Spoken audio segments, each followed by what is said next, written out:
US leadership was fairly certain that the way to end the Gulf War was to let Saddam Hussein know that we could reach out and touch him if we wanted to. The solution ended up being airdropping a howitzer from a supersonic fighter.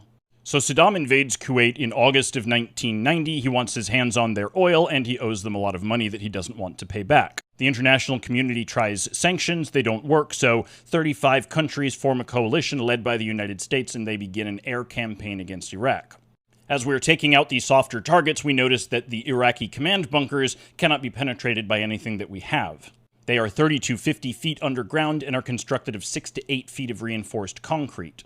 Our available bunker busters could penetrate 4 to 6 feet of concrete, but not the soil on top.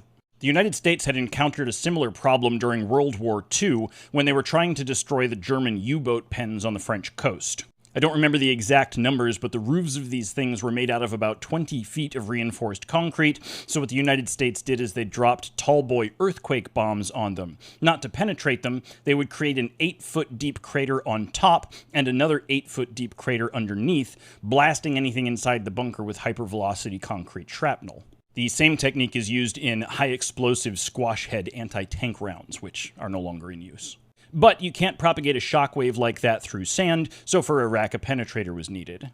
Two main options were floated at first: take the existing bunker buster, make it somehow more massive, and drop it from a higher altitude, or point straight down some sort of hypersonic missile. But it was decided both of these would take too much research and development.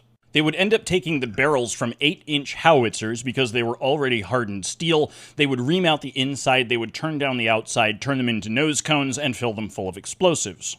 They had the design roughed out within a week, and the design was changed 15 times during production. The timeline is unclear, but it looks like they delivered in under a month 2 test devices and 2 functional devices. One test device was airdropped where it penetrated 100 feet. The military didn't even bother to recover it. The other was put on a rocket sled and fired at 22 feet of reinforced concrete.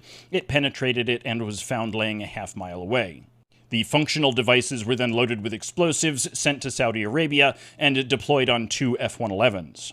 The first one missed its target, the second hit, and you can see explosive gases escaping from these ventilation vents on the bunker, which means that it was a kill.